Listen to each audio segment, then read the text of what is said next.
반갑습니다. 4월 3일 주일 큐티 스케치 시간입니다. 오늘 본문은 에스라 3장 1절부터 13절까지의 말씀입니다. 오늘 본문이 이렇게 시작합니다. 이스라엘 자손이 각자의 성읍에 살았더니 일곱째 달에 이르러 일제히 예루살렘에 모인지라. 요사닥의 아들 예수아와 그의 형제 제사장들과 스알디엘의 아들 스룹바벨과 그의 형제들이 다 일어나 이스라엘 하나님의 제단을 만들고 하나님의 사람 모세의 율법에 기록한 대로 번제를 그 위에서 드리려 할세. 오늘 본문은 고레스의 칙령으로 인해서 포로 생활을 하던 이스라엘 백성들을 이제 본국으로 돌려보냅니다. 유화 정책을 쓰기 시작한 거죠. 그들에게 성전을 지을 수 있도록 또 자원도 지급하고 후원합니다. 그리고 한 5만 명 가까이, 5만 명이 좀 안 되는 숫자의 사람들, 특별히 제사장들, 레위인들이 많이 속한 그룹들이 먼저 유대 땅, 고향으로 돌아오죠. 사실 그들에게는 헌신이 필요했습니다. 포로로 살았지만 그곳에서 적응하면서 어느 정도 삶의 기반을 다졌던 사람들이 그 기반을 다졌던 그 땅에서 다시 황폐한 땅으로 돌아온다는 것은 헌신이 필요한 일이죠. 그러나 기꺼이 헌신하며 자기를 희생하며 하나님 나라를 회복하고 또 유대 땅을 회복하며 특별히 예배를 회복하고 성전을 회복하는 참된 신앙의 공동체로 다시 서기 위하여 그들이 왔습니다.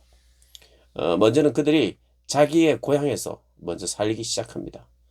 도착하고 한 3개월 정도 지나서 오늘 성경에 말했듯이 일곱째 달에 이르러 일제히 예루살렘에 모인지라. 모두가 한 마음이 되어서 하나같이 약속한 시간이겠죠.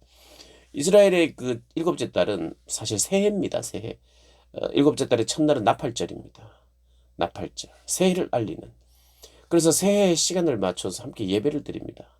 아직 성전은 지어지지 않았지만 그들이 성전의 터에서 번제단을 쌓고 그렇게 제사를 지내기 시작하면서 이제 성전 건축을 시작하겠노라. 그리고 우리는 날마다 이제 모세의 율법대로 예배를 드리겠다. 제사를 지내겠다. 이런 이제 결단과 시작을 하는 것이죠. 2절에 보니 하나님의 사람 모세의 율법에 기록한 대로 번제를 그 위에서 드리려 할세.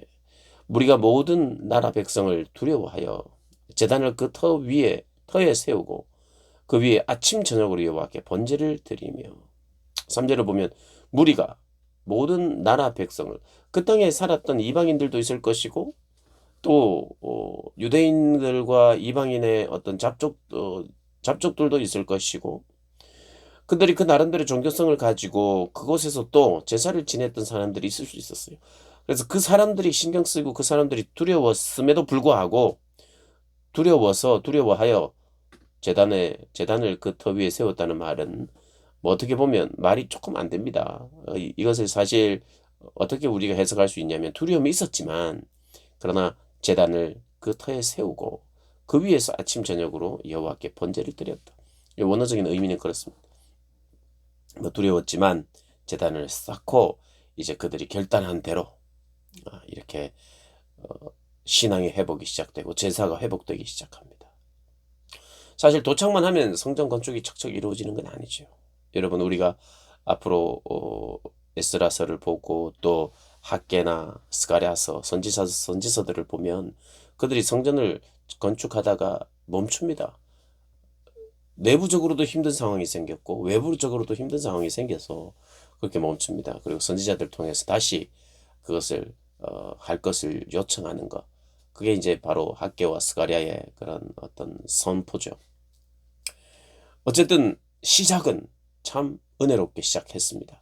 그리고 한 마음이 돼서 일제히 모여서 두려움이 있었음에도 불구하고 결단을 하면서 그렇게 시작을 했죠. 새해부터 이제 새 마음으로 시작을 한 것입니다. 그러나 아직 성전 건축은 하지도 못했어요. 왜냐하면 이제 그 나무라든지 성전 건축을 할 수 있는 이제 자재들이 이제 와야 되는데, 그게 이제 7절입니다. 7절. 이에 석수와 목수에게 돈을 주고 또 시돈 사람과 두로 사람에게 먹을 것과 마실 것과 기름을 주고 바사왕 고레스의 명령대로 백향목을 레바논에서 욥바 해변까지 운송하게 하였더라. 그렇게 운송을 하고 그런 자원들이 모이는 데까지 시간이 필요하죠. 그래서 보면 이게 건축 자재가 도착하면서 공사가 시작됐던 것 같아요. 8절을 보면 예루살렘에 있는 하나님의 성전에 이른 지 2년 둘째 달에 스알디엘의 아들 스룹바벨과 요사닥의 아들 예수아와 다른 형제 제사장들과 레위 사람들과 무릇 사로잡혔다가 예루살렘에 돌아온 자들이 공사를 시작했다. 건축 자재가 이제 들어오면서. 그러나 성전 건축에 이제 기초만 놓았죠. 그리고 새해 첫날부터는 예배를 드리기 시작하고 제사를 드리기 시작했어요. 성전 짓고 나서 제사를 드리는 것이 아니라 사실은 엄밀히 말하면 모임 가운데 함께 하시는 그들이 제사를 지내기 시작했던 것이죠. 그런데 오늘 우리가 읽는 본문 11절부터 13절을 보면 여호와의 성전의 기초가 놓이는 것을 보고 너무 기쁘죠. 하나님을 찬송하고 큰 소리로 즐거이 불렀어요, 사람들이. 그런데 나이가 많은 족장들이 첫 성전을 봤어요. 뭐냐면 나이가 많이 아마 70이 넘었던 사람들이죠. 80, 90이 된 사람들이. 첫 번째 성전, 즉 솔로몬의 성전이 지어지고 회파되기 전에 그 성전의 모습을 봤던 사람들은 이 성전의 기초 노임을 보고 대성통곡을 했다고 해요. 그 뭐냐면은 두 가지 감정이 교차했는데 그것은 다시 지어지는 것 때문에 감격했고, 그러나 또 한편으로는 안타까워서 첫 성전을 보았기 때문에 그들이 대성통곡했다는 말은 무슨 말이냐?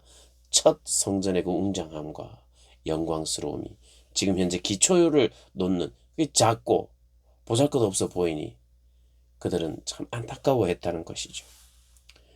과거의 그 신앙의 그 영광을 더 많이 더 깊이 체험한 사람일수록 지금의 얕은, 지금의 어떤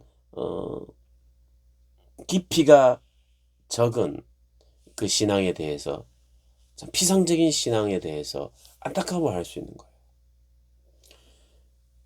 예전 신앙, 예전 것을 그리워하기만 해서는 안 돼요.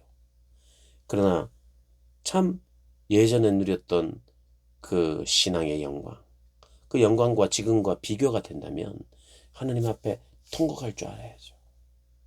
하나님이 정말 누리기를 원하시는 그 신앙의 영광을 누렸던 과거 세대가 있는데 지금 현재 세대는 만약에 그런 영광에 가까이 나가지 못하고 경험도 없으니까 비교도 안 되고, 그래서 여기가 좋사오니 이 정도면 괜찮사오니 하는 고백을 하면서 신앙의 수준들이 더 낮아질 수도 있다는 것을 우리가 기억해야 합니다.